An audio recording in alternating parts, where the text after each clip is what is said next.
ಒಬ್ಬ ಮನಃಶಾಸ್ತ್ರಜ್ಞನಾಗಿ ನಾನು ಹೇಳ್ತೀನಿ, ವೇದಗಳು, ಪಂಚರಾತ್ರ, ಮಹಾಭಾರತ, ಮೂಲ ರಾಮಾಯಣ, ಬ್ರಹ್ಮಸೂತ್ರ, ನಿಸ್ಸಂದಿಗ್ಧವಾಗಿ ನಾವು ಪ್ರಮಾಣ ಅಂತ ನಂಬಬೇಕು. ಅದರಿಂದ ನಮಗೆ ಏನಪ್ಪ ಆಗತ್ತೆ ಅಂತ ಕೇಳಿದ್ರೆ, ಈಗ ಒಂದು ಎಕ್ಸಾಂಪಲ್, ನಾವು ನಮ್ಮ ಟೀಚರ್ಗೆ ನಾವು ಕೇಳ್ತೇವೆ, ಈ ಮ್ಯಾಮ್ ನಾವು ಪಾಠ ಸರಿಗೆ ಅಟೆಂಡ್ ಮಾಡಿಲ್ಲ ಕ್ಲಾಸಸ್ಸು, ನಮಗೆ ಇಂಪಾರ್ಟೆಂಟ್ ಕ್ವಶನ್ ಯಾವ್ದಾದ್ರು ಇದ್ರೆ ಹೇಳ್ಬಿಡಿ, ಪಾಸ್ ಆಗ್ಲಿಕ್ಕೋಸ್ಕರ ನಾವು ನೆಕ್ಸ್ಟ್ ಸೆಮಿಸ್ಟರ್ಗೆ ಹೋಗ್ಬೇಕು, ಅಥವಾ ನಮ್ಗೆ ಸರ್ಟಿಫಿಕೇಟ್ ಸಿಕ್ಬಿಟ್ಟು ನಾವು ಕೆಲ್ಸಕ್ಕೆ ಸೇರ್ಕೋಬೇಕು ಅಂತ ಹೇಳಿದಾಗ ಅವರು ಪಕ್ಕಾ ಇದು 15 ಪ್ರಶ್ನೆ ಬಂದೇ ಬರುತ್ತೆ. ಈ 15 ಪ್ರಶ್ನೆಯಲ್ಲಿ 10 5 ಮಾರ್ಕಿನ ಪ್ರಶ್ನೆಗಳು ಅಥವಾ 2 ಮಾರ್ಕಿನ ಪ್ರಶ್ನೆಗಳು, ಇನ್ನು 5 10 ಮಾರ್ಕಿನ ಪ್ರಶ್ನೆಗಳು. ನೋಡ್ಕೊಳ್ರಿ, ಇದಿಷ್ಟರಲ್ಲಿ 40% ಅಷ್ಟಾದ್ರೂ ಮಿನಿಮಮ್ ರಿಪೀಟ್ ಆಗೇ ಆಗತ್ತೆ ಅಂತ ಹೇಳ್ತಾರೆ. ನಾವು ನಮ್ಮ ಗುರುಗಳನ್ನ ಹೇಳಿದ್ದನ್ನ ನಂಬಿಟ್ಟು ನಾವು ಅಷ್ಟು ಓದ್ಕೋತೀವಿ, ನಾವು ಪಾಸ್ ಆಗ್ತೀವಿ. ಅವ್ರು ನಮ್ ಸರಿಯಾದ ಗುರುಗಳಾಗಿದ್ರೆ, ಇಲ್ದಿದ್ರೆ ಫೇಲ್ ಆಗ್ತೀವಿ. ಫೇಲ್ ಆಗೋ ವಿಚಾರ ಆಮೇಲೆ ಇರ್ಲಿ, ಆದ್ರೆ ಈ ಇಂಪಾರ್ಟೆಂಟ್ ಕ್ವಶನ್ಗಳು ಅಂತ ಏನೇನಿದಾವೆ ಅದರಲ್ಲಿ ವೇದಗಳು, ಪಂಚರಾತ್ರ, ಮಹಾಭಾರತ, ಮೂಲ ರಾಮಾಯಣ, ಬ್ರಹ್ಮಸೂತ್ರ, ಇದೆಲ್ಲ ಅದು ಇಂಪಾರ್ಟೆಂಟ್ ಕ್ವಶನ್ಸ್. ಯಾವ್ದಕ್ಕೆ? ನಿಮ್ಗೊಂದು ಪೊಸಿಷನ್ ಸಿಗೋದಿಕ್ಕೆ. ಏನ್ ಪೊಸಿಷನ್ ಅದು ಅಂತ ಕೇಳಿದ್ರೆ ಮೋಕ್ಷ ಸಾಧನೆ. ಇದಕ್ ಬೇಕಾಗಿರೋದು ಇದಿಷ್ಟು ಮಾತ್ರ ಸಾಕಾ? ಇಷ್ಟು ಪುಸ್ತಕಗಳು ನಾನು ಓದ್ಬಿಡ್ತೀನಿ, 4 ವೇದಗಳನ್ನು ಒಂದೊಂದ್ಸಲಿ ಓದ್ಬಿಡ್ತೀನಿ, ಪಂಚರಾತ್ರ ಓದ್ತೀನಿ, ಮಹಾಭಾರತ ಸ್ಟೋರಿ ಲೈನ್ ಗೊತ್ತಿದೆ, ರಾಮಾಯಣದಲ್ಲಿ ಗೊತ್ತು, ರಾಮ ಸಾಯಿಸ್ಬಿಟ್ಟ, ಸೀತೆನ್ ಕಿಡ್ನಾಪ್ ಮಾಡ್ಬಿಟ್ಟಿದ್ರು, ಆ ಕಾರಣಕ್ಕೆ ಇದಿಷ್ಟೇ ನೋಡ್ಕೊಂಡು ಹೋದ್ರು ಬ್ರಹ್ಮಸೂತ್ರ ಸೂತ್ರಗಳು ಎಷ್ಟೆಷ್ಟಿದೆ ಅಷ್ಟನ್ನೆಲ್ಲ ಒಂದ್ಸಲಿ ಓದ್ಬಿಡ್ತೀನಿ, ನನಗೆ ಮೋಕ್ಷ ಆಗತ್ತಾ ಅಂತ ಕೇಳಿದ್ರೆ ನಿನಗದ ಅರ್ಥ ಆಗಿರ್ಬೇಕು. ಅದರ ಜೊತೆಗೆ ನಿನಗೇನ್ ಗೊತ್ತಿರ್ಬೇಕು? 5 ಭೇದಗಳು ಏನೇನಿದೆ, ನಾನ್ ಬೇರೆ ಪರಮಾತ್ಮ ಬೇರೆ ಅನ್ನೋದು ಗೊತ್ತಿರ್ಬೇಕು. ನಾನ್ ಯಾರು ಅನ್ನೋದು ತಿಳ್ಕೊಂಡಿರ್ಬೇಕು. ಅವಾಗ ಪರಮಾತ್ಮ ನಾನಲ್ಲ ಅನ್ನೋದು ಗೊತ್ತಾಗತ್ತೆ.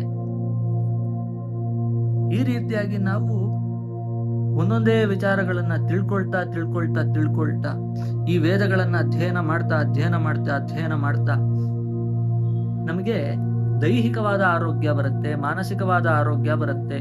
ನಮ್ಮ ಮನಸ್ಸು ನಾವು ಹುಟ್ಟಿನ ಉದ್ದೇಶ ಏನು ಅಂತ ತಿಳಿಸ್ಕೊಡ್ಲಿಕ್ಕೆ ಹಾತ್ಪರಿತ ಕೂತಿರುತ್ತೆ. ನನಗೆ ಪ್ರಶ್ನೆಗಳನ್ನ ಕೇಳು, ನನಗೆ ಉತ್ತರ ಹುಡುಕೊಳ್ಳಿಕ್ಕೆ ದಾರಿಗಳನ್ನ ಮಾಡ್ಕೊಡು ಅಂತ. ಆಪರ್ಚುನಿಟಿ ಕೊಟ್ರೆ ನನ್ನನ್ನು ನಾನು ಪ್ರೂವ್ ಮಾಡ್ಕೋತೀನಿ ಅಂತ ಹೇಳುತ್ತಲ್ಲ, ವ್ಯಕ್ತಿಗಳು ಹೇಳ್ತಾರೆ ಇವತ್ತಿನವರೆಗೂ. ನನಗೆ ಒಂದು ಚಾನ್ಸ್ ಕೊಡ್ಲಿ, ನಾನು ಎಷ್ಟು ಚೆನ್ನಾಗಿ ಹಾಡು ಹೇಳ್ತೀನಿ, ನಾನು ಎಷ್ಟು ಚೆನ್ನಾಗಿ ಆಕ್ಟಿಂಗ್ ಮಾಡ್ತೀನಿ, ನಾನು ಎಷ್ಟು ಚೆನ್ನಾಗಿ ಟ್ರೀಟ್ಮೆಂಟ್ ಕೊಡ್ತೀನಿ, ನಾನು ಎಷ್ಟು ಚೆನ್ನಾಗಿ ದೇಶ ಸೇವೆ ಮಾಡ್ತೀನಿ, ನಾನು ಎಷ್ಟು ಚೆನ್ನಾಗಿ ರಾಜ್ಯವನ್ನ ದೇಶವನ್ನ ಮುಂದೆ ನಡೆಸ್ತೀನಿ ಅಂತ ಹೇಳ್ತಾರೆ.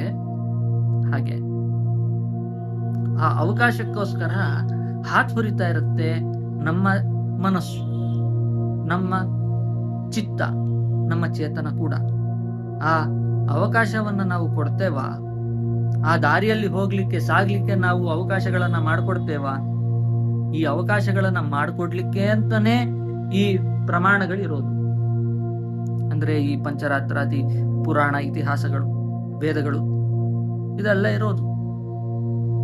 ಇದನ್ನ ನಾವು ಅಧ್ಯಯನ ಮಾಡದೆ ಕೇವಲ ನಮ್ಮ ಟೆಕ್ಸ್ಟ್ ಬುಕ್ ನಾಲೆಡ್ಜ್ ಏನಿದೆ, ಅದು ಸೈನ್ಸ್ ಇರ್ಬೋದು, ಆರ್ಟ್ಸ್ ಇರ್ಬೋದು, ಕಾಮರ್ಸ್ ಇರ್ಬೋದು, ಅಡ್ಮಿನಿಸ್ಟ್ರೇಷನ್ ಇರ್ಬೋದು, ಯಾವುದೂ ಇರಬಹುದು.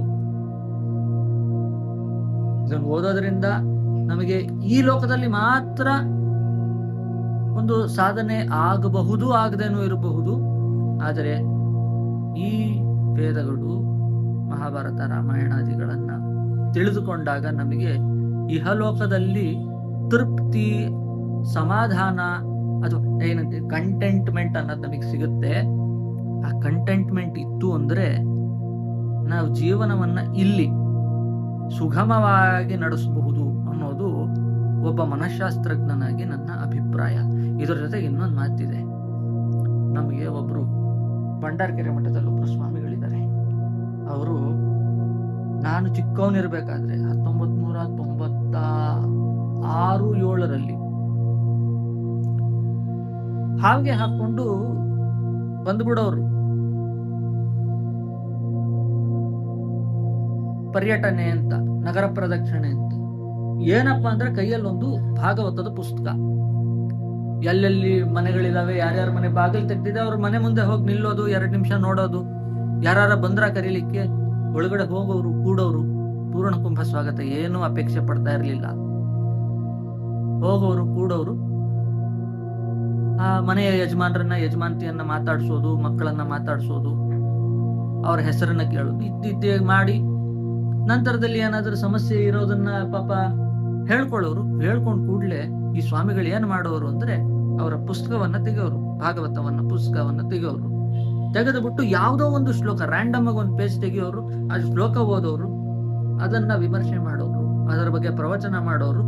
ಆ ಸಮಸ್ಯೆಗೆ ಅವರ ಬಾಯಿಯಿಂದ ಉತ್ತರ ಬಂದದ್ದು ನಾನು ಕೂಡ ಕೇಳಿದ್ದೇನೆ, ನೋಡಿದ್ದೇನೆ, ಅನುಭವಿಸಿದ್ದೇನೆ.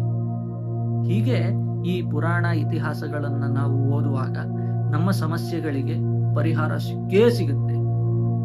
ಎಲ್ಲದಕ್ಕೂ ಲಾಜಿಕ್ ನಿಂದ ಮಾತ್ರ ನಾವು ಆನ್ಸರ್ ಹುಡುಕೊಳ್ತಾ ಇದ್ದೇವೆ ಅಂದ್ರೆ ಆ ಲಾಜಿಕ್ ಅನ್ನೇ ನಾವು ಡಿಸ್ಕ್ವಾಲಿಫೈ ಕೂಡ ಮಾಡಬಹುದು.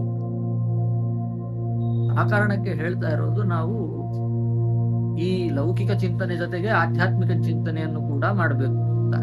ಇನ್ನು ಮುಂದಿನ ವಿಚಾರಕ್ಕೆ ಹೋಗ್ಬೇಕು.